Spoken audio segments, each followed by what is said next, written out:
கோவை வருவாய் மாவட்டத்தின் சார்பாக அனைத்து இந்திய அண்ணா திராவிட முன்னேற்ற கழகத்தினுடைய பொதுச் செயலாளர் அண்ணன் எடப்பாடியாருடைய ஆணைப்படி விவசாயிகளுடைய நலன் காப்பதற்காக நடைபெற்றுக் கொண்டிருக்கிற தாவேக அரசு கொடுத்த நிறைவேற்றாத வாக்குறுதிகளை சட்டமன்றத்திலே எங்கள் பொதுச் செயலாளர் அண்ணன் எடப்பாடியார் அவர்கள் கேட்டுக்கொண்டபடி நிறைவேற்ற வேண்டும், விவசாயிகள் அனைவரும் அதை எதிர்பார்க்கிறார்கள் என்பதை சுட்டிக்காட்டுவதற்காக பல்லாயிரக்கணக்கானவர் கலந்து கொண்ட பிரம்மாண்டமான ஆர்ப்பாட்டம் இந்த மண்டை வெடிக்கிற வெயிலையும் நடைபெற்றிருக்கிறது.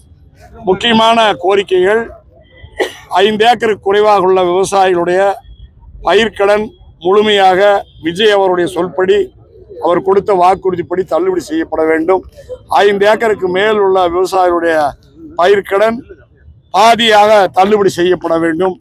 அதே போல குத்தகை விவசாயிகள் மற்றும் விவசாய தொழிலாளிகளுக்கு விவசாயிகளுடைய உரிமை அட்டை என்று ஒன்று வழங்கப்பட்டு ஆண்டுக்கு 15,000 ரூபாய் அவருடைய வங்கி கணக்கில் செலுத்தப்படும் என்று நடிகர் விஜய் தேர்தல் நேரத்திலே பிரச்சாரத்தில் சொல்லியிருக்கிறார். அதே போல 2 ஏக்கருக்கு குறைவாக உள்ள விவசாயிகளுடைய வீட்டு பிள்ளைகள் படிக்கிற உயர்கல்விக்கான அனைத்து செலவையும் அரசாங்கமே ஏற்கும் என்று சொல்லியிருக்கிறார். இந்த முக்கியமான கோரிக்கைகளை எதையும் பட்ஜெட்டிலே ஒன்றை கூட முதலமைச்சராக இருக்கிற நடிகர் விஜய் சேர்க்கவில்லை. அதை கண்டித்துதான் இந்த மாபெரும் கண்டன ஆர்ப்பாட்டம் நடைபெற்றிருக்கிறது. பல்லாயிரக்கணக்கானவர்கள் நாங்கள் கலந்து கொண்டிருக்கிறோம். இப்பதான் ஆட்சிக்கு வந்திருக்காங்க, நிதி நிலைமை மோசமா இருக்குது, போக போக செய்வாங்கன்னு அவங்க தரப்பு. 2011 அம்மா ஆட்சிக்கு வந்த அன்னைக்கு பதவியேற்ற அன்றைய தினமே தாலிக்கு தங்கம், ஆடு வழங்கும் திட்டம், அதே போல 500 ரூபாய் முதியோர் உதவித்தொகையை 1000 ரூபாயாக உயர்த்தி மொத்தம் 5 திட்டங்களுக்கு ஒரே நாளில் மேடையிலேயே அம்மா அவர்கள் முதலமைச்சராக பதவியேற்ற மேடையிலேயே கையெழுத்து போட்டார்கள். அதே போலத்தான் இவரும் போடுவதாக சொன்னார்.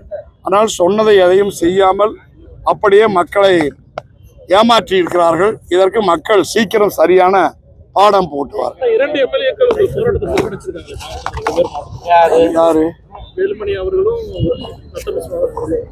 அது அந்தந்த சூழ்நிலை அவங்கள பார்த்து கேளுங்க.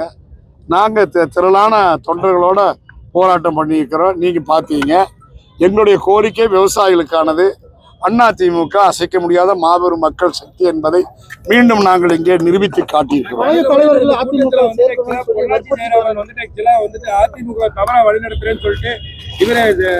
முன்னாள் அமைச்சர் வேலுமணி பேசி ஐயா விடுங்க.